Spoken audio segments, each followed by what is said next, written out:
एक बार पिछली बार एक जुल्म हुआ था मेरे साथ, तो SC/ST एक्ट की कंपनसेशन का पैसा है, उसमें से 25,000 रुपये मैंने निकाल लिया, मुझे जरूरत थी। और फिर उसके बाद दोबारा से अभी चली थी तो उसकी कंपनसेशन का पैसा आया, वकालत करने की वो पैसा है, वरना आदमी चेक को से लगा के मेरा कुछ नहीं बिगाड़ सकता। इसलिए मैं इस मुल्क में मुझे गोली से मारने का प्रयास किया जाता है, वरना बाकी नेता तो CBI का ED का छापा पड़ता है, भाजपा का पट्टा पहन लेता है। तो मैं तो बस आपसे अपील करने के लिए आया, अगर आप ये सोच के लड़ाओगे कि चंद्रशेखर आजाद लड़ रहा है तो जीतेगा नहीं। अगर आप ये सोच के लड़ाओगे कि हमारा बेटा, हमारा भाई और हम खुद लड़ रहे हैं, तब जाके जीतेगा चंद्रशेखर आजाद। इससे घबरा। अच्छा, पिछली बार जिसको लोकसभा में वोट दी थी कौन जीता था बताओ? जिसको दी थी वो जीता, मुखालफत वाला। मैं जो पूछ रहा हूं उसका जवाब दो मुझे, बस आप ही दो। पिछली बार जिसको वोट दिया था वो जीता, कोई और जीता? ईमानदार से बताओ, वही जीता नहीं जीता? ये डर मत पालो हम अपने दिलों में। ये कौन से विधानसभा है? तो जिसको वोट दिया वो जीता, आपके मुखालफत का जीता? बताओ। ये नेता काम नहीं करते, उसके खिलाफ भी लड़ रहे हैं 3 महीने से, उसका भी इलाज कर देंगे कि उनका भी। लेकिन आपके नेताओं को तो देखो, देखा आपने कभी? यही बता रहा हूं, ये डरे सहमे मत बनो। 5 साल पहले जिसको MP बना के भेजा, इम्तियाज किसी गांव में कोई पैर भी रखा होगा? बताओ ईमानदार से, आया था कि 5 साल में एक बार भी देखा क्या आपने? तो अगर ऐसा चाहिए तो थारी मांगे, और अगर चंद्रशेखर आजाद जैसा चाहिए तो फिर ये सोचियो कि चंद्रशेखर आजाद नहीं लड़ रहा, हम लोग लड़ रहे, फिर वोट देने जाइए जोड़ लगा के। और जो 2 साथी रिश्तेदार दूर रह रहे उनको बुलाइयो, और अपने गांव में पहले से तैयारी रखियो कि आपका एक भी वोट इधर उधर बटे ना, क्योंकि दलित समाज ने तो पूरी तैयारी कर लिया। आप आसपास का गांव पता करवा लेना, जिस गांव में आप जानते हो पता करवा के देख लेना, वहां से 80-80, 85, 90% वोट मिलेगा। बाकी आपके ऊपर छोड़ दी उन्होंने इस बार कि आप क्या करोगे। पता करवा के देख लो, पता, ठीक है, आपके आसपास, ठीक है? चंद्रशेखर आजाद को दिल से लड़ाएंगे पक्का। ये हमारा चुनाव निशान है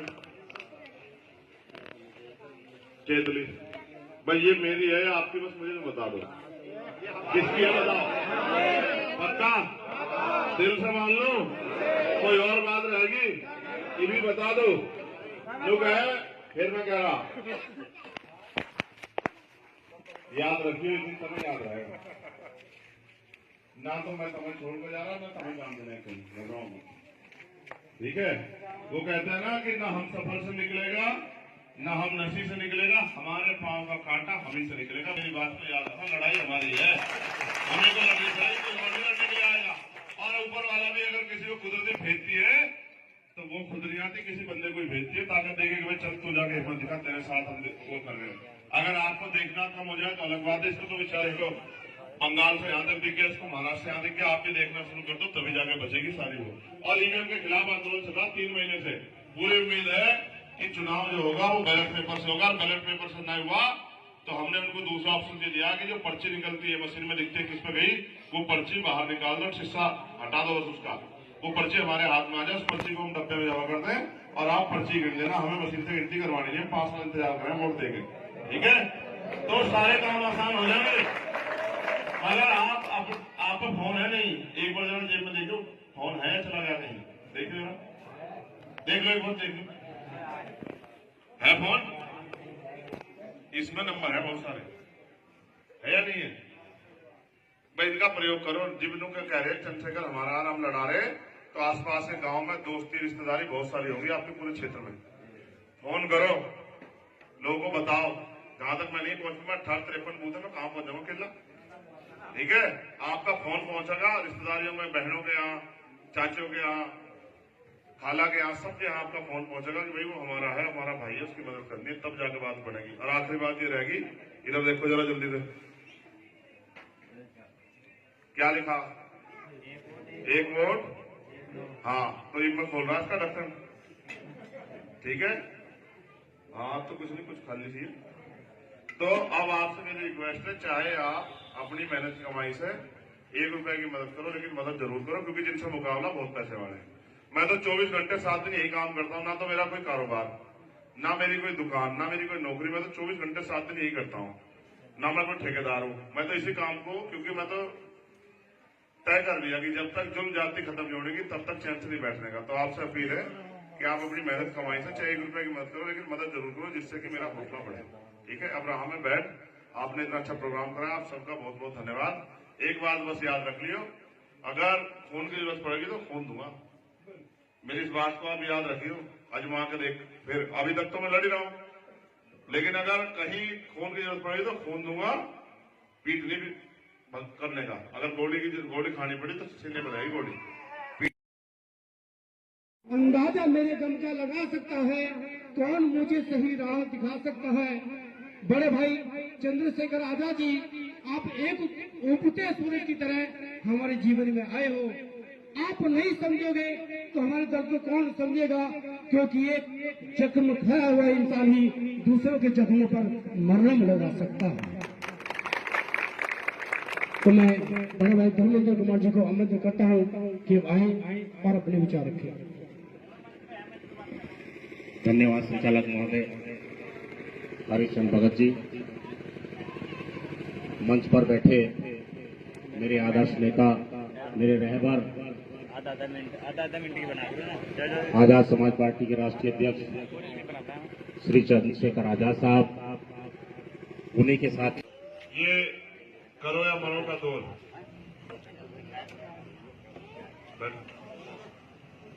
करो या मरो। एक होता है डर के मरना, एक होता है लड़के मरना। मैं बस आपको याद दिलाना चाहता हूं, हमारी बूथ सेक्टर के अध्यक्ष यहाँ बैठे हुए हैं पदम भाई, कब्रिस्तान में उनकी कब्रें भी देखी, जो सिर्फ इस वजह से नहीं लड़े कहीं वो मर ना जाए। मौत एक अटल सत्य है, जो पैदा हुआ है उसको जाना है। सवाल ये है कि आप इज्जत मान सम्मान की जिंदगी जीते हो या जुम जाति सहते सहते मर जाते। इस देश में, इतने सुंदर मुल्क में आज क्या हालात हो गए, इसके ऊपर हमें गौर करना चाहिए, और ये क्यों हुए इस पर भी गौर करना चाहिए। और हमारे माफी कौन है और हमारी मुखालफत में कौन है, इस पर भी हमें ध्यान देना चाहिए। सब चीजें हमारे सामने पर्दे की तरफ साफ। मैं किसी की बुराई नहीं करना चाहता, सारे दल अच्छे हैं। मुझे इम्तियाज भाई मुस्लिम समाज की सोच पे, यदि आपको हमारी वीडियो अच्छी लगी हो तो आप हमारे चैनल को सब्सक्राइब, लाइक, कमेंट, शेयर जरूर करें। पार्टियों को सेकुलर मानता है कि पार्टियां सेकुलर होती है, और वो जिन पार्टियों को सेकुलर मानता है उनसे अगर कोई प्रत्याशी आ जाता है तो उसको कूद में जाके वोट देता है, उसकी हिफाजत भी करता है, उसको पैसा भी देता है, सब कुछ करता है। 20 साल जो आदमी भारतीय जनता पार्टी में संघ में रहकर आरएस का झंडा उठा के खूब लाठी बजाए, मुसलमानों में खूब जुल्म करे, वही आदमी अपने सियासी फायदे के लिए भारतीय जनता पार्टी छोड़ के सेकुलर पार्टी में अगले दिन आ जाए, वो भी टिकट लेके आ जाए, तो ये उसको वोट देने लग जाएंगे। ये सियासी सोच है मुसलमान। इसका बड़ा उदाहरण मैं बताता हूं। मैं घटना का जिक्र नहीं क्यों, क्योंकि मेरे ऊपर बहुत जिम्मेदारियां हैं, मैं उस तरह से चीजों को नहीं कह सकता, लोग समझेंगे चंद्रशेखर क्या याद दिला रहे हैं। यहाँ प्रताप सिंह सैनी, जब ये अमरोहा होती थी, ये सीट धामपुर वाली, यहां से प्रताप सिंह सैनी हमारी सेकुलर पार्टी से चुनाव लड़ने आए थे, और आप लोगों ने जिता के एमपी बना के भेजा था। प्रताप सिंह सैनी का क्या इतिहास है आप पता करवा देंगे, और पता भी होगा बहुत सारे लोग उसके बयान क्या थे। तो मैं आपको यही समझा रहा हूं, पार्टियां सेकुलर नहीं होती, व्यक्ति सेकुलर होता है। जिसके दिल में, यहाँ जहन में इंसानियत नहीं है, वो कपड़े कैसे ही पहन ले वो कभी अच्छा नहीं हो सकता। जिसके दिल में प्यार है वही कहता है अपना मारे छांव वगैरह, बगाना मारे धूप में। अगर किसी के दिल में आपके प्रति प्यार है, शायद वो आपकी कोई मदद में काम आ जाए। जो आदमी आपको दिल से नफरत करता है वो मौका मिलने में अपना काम करेगा। अगर आप सांप को दूध पिलाओगे तो सांप आपको फुसकारेगा नहीं, काटेगा। इसलिए मैं आपको, आपने पहले भी इस तारीख को याद दिला रहे हैं, एक बार पहले भी आपने बाबा साहब अम्बेडकर की मदद करके इस देश में उनको लड़ने का, आगे बढ़ने का, संविधान लिखने का हौसला दिया था। तब जाके इस देश में संविधान आया और इतना अच्छा मुल्क बना कि सबको अपनी धार्मिक आजादी है, सबको आगे बढ़ने का अधिकार है, सब पढ़ सकते हैं। आज हमारा भाई प्रधान जो बना बैठा है, ये संविधान की वजह से बना है। अगर ये संविधान नहीं होता तो कौन बनाता प्रधान? ये संविधान ही तो देता है। अगर मैं आज एक गरीब का बेटा इलेक्शन लड़ना चाहता हूँ पार्लियामेंट का, जहां दूसरी तरफ धन्ना सेठ 100 करोड़ के लोग, आज पैसे वाले लोग लड़ रहे हैं, ये संविधान की देन। आप यहां बैठे हैं और हमारे अंगूठे में ताकत है, हम चाहें बड़े से बड़े ताकतवर आदमी को जमीन में पटक दे वोट की ताकत के साथ, और कमजोर से कमजोर को कुर्सी बिठा दे। ये ताकत हमारी वोट में, ये संविधान ने दी। मेरी दो बातों पर गौर करना, काम आएंगे आपके जिंदगी भर। मैं तो आपके बीच में हूं, हर हालात में आपके बीच में हूं। कितनी घटनाएं जिसमें मैंने लड़ा और मैंने कभी साथ नहीं छोड़ा। पहली बात यह है कि आदमी 10 रुपए का सामान खरीदता है, 4 बार सामान को इधर उधर करके देखता है। ये जो आपने ये टोपी, अगर ये फटी हुई होती लेते क्या दुकान से? कटी हुई होती लेते क्या? जली हुई होती लेते क्या?